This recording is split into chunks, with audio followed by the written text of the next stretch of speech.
before we even get into the video, I want to explain something very clearly. I made a lot of people mad by doing this. And what I mean by a lot of people, some companies. Because they're selling kits for $300 to do this. And there's some people charging you upwards to $100 to $150, sometimes $80 to make bushings for this wheel. Now, I want to clarify something. Everything that I'm doing here is absolutely safe. I am doing what Honda did from the factory, but I'm just using a Harley wheel. And I'll show you in the video. Now, everything you see in the video, like the inner spacer that I'm going to use, it is a little rough cut, but I ended up grinding it down, had it lathed where it's perfect on each side. I know people, or if you're very experienced, you can do it with a grinder. The problem is people don't understand how a wheel works with the bearings in it. So all I did was took the Honda wheel and I used what they use and I just transferred it to the Harley wheel. There's no funny business. You're not going to die. I've seen a lot of stuff on Facebook. A lot of people, they'll probably die the way they do it. As far as I'm concerned, it's stock. I'm just using a Harley wheel. There's nothing dangerous about it. Now, some may say what I used here is a little dangerous, but I'd rather use this and Loctite than I would rather shim the caliper or drill holes through it. I've seen a lot of that on YouTube where people drill holes, move the caliper down. So first off, I'm going to explain to you what you're going to need, right? So you're going to need a Harley wheel of your choice. Now, I got the kit online that comes with like bushings and stuff like that. Got this thing for like $200. Sometimes when you watch stuff on Facebook or on eBay, they give you like a discount or, you know, the seller's on sale or whatever. What happened to me? It's $200. Come with everything I need. Bearings already installed and all that, which I didn't need none of the bearings. I just need the wheel.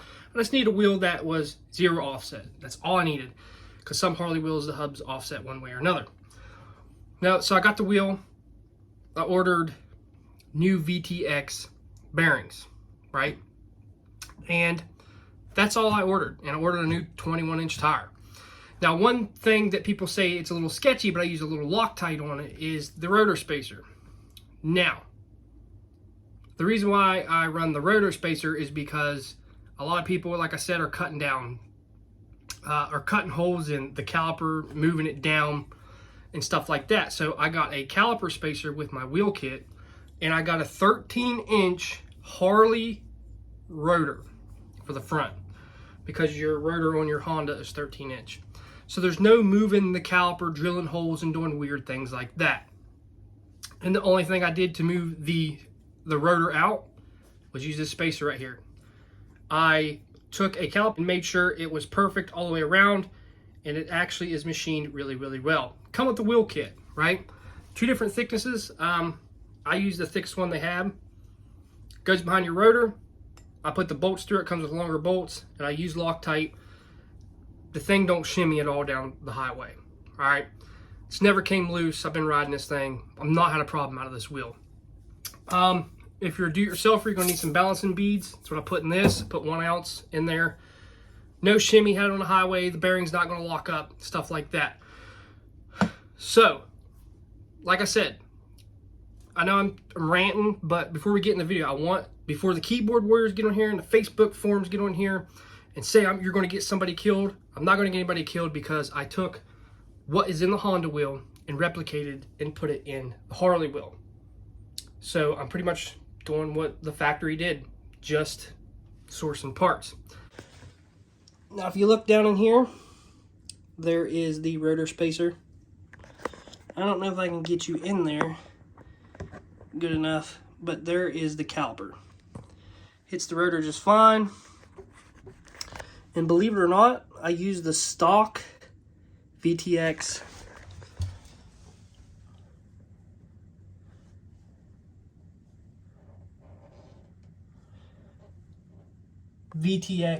spacers. And this is the setup, right? Haven't had a problem out of it. So basically, all I did was replicate what the Honda wheel did. So it consists of 2 bearings on each side, has a seal on each side, right? You have an inner sleeve that sandwiches between the bearings that fits the inner race of this bearing. There's no difference in what I did with the Harley wheel than it come from the factory. Got the same size sleeve as the Honda wheel and just stuck it in there like that. So basically I replicated this for this.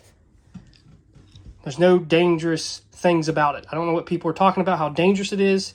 There's nothing dangerous about this setup. And another thing that I like, if I can get you in there, there's no spacers. There's no holes drilled into the caliper. It just works. Now I am running the stock fender. I did raise it up a hair. The reason I'm running the stock fender because I'm getting my Harley fender painted and all that stuff. But I just raised the stock fender and put a small hose in there, enough to hug the wheel. But now that you've seen and you understand what I'm talking about, let's go put this wheel together. So we got some parts here, right? So we went ahead and got my tire, my 21-inch fat spoke, and a Harley front fender. So these are the parts we're going to be using today. So I'm going to explain. The way you can run a Harley wheel on a VTX 1300 is get a VTX 1300 front wheel bearing, and it fits in the Harley wheel. Now if you look closely down in here, you'll see a little separation right there. That's the sleeve, right? It goes through all the way to the other side. And what it does, when you put your spacers on here, it like smashes everything together, right? So what you'll have to do if you want to run the VTX 1300 bearing in the Harley wheel, you'll have to go get DOM tubing. Make sure the tubing is this long and it fits your axle hole, and make sure it sits on this race right here. So this is the sleeve that comes out of it. Here's the VTX bearing, and as you can see, it rides on the dust cap. What it'll do, it'll lock that bearing up. So you don't want to do that. If you use the VTX bearings, you want to get smaller OD pipe to fit inside there. We're gonna go ahead and use the VTX bearings, right? So they fit in the Harley wheel. I'm gonna pop the Harley bearings out. And like I said, there's a 1-inch sleeve in here, right? So I got some DOM tubing that I had laying around, and I make the same length so it'll hit the bearings. I just got to grind it up a little bit to make it smooth on this end, but I'm just going to test fit it for now. I'll measure it here in a second so you know what size it is.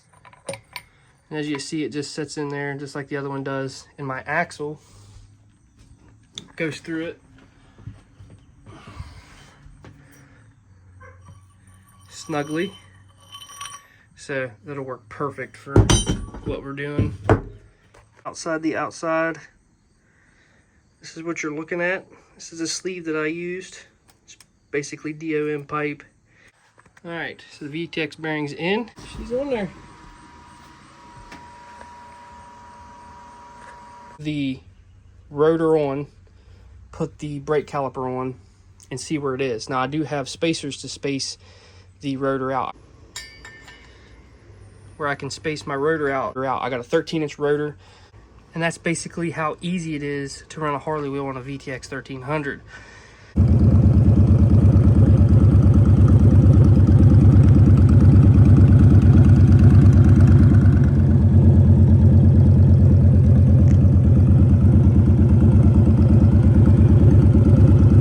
So as you've seen there, it's super simple to do. It's not complicated.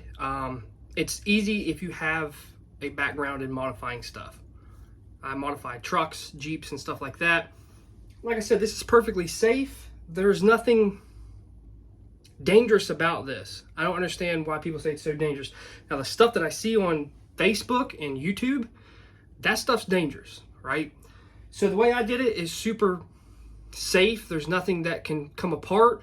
Like I said, other than the rotor spacer, which, like I said, it come with longer bolts, put the longer bolts through it, and I Loctited it. Didn't have a problem with it. Doesn't throw the wheel off balance. And if you think about it, it's a fat spoke wheel, tubeless wheel. The wheel's not perfectly balanced anyway. They just get it straight. And mine was just off by a hair, wasn't perfectly straight.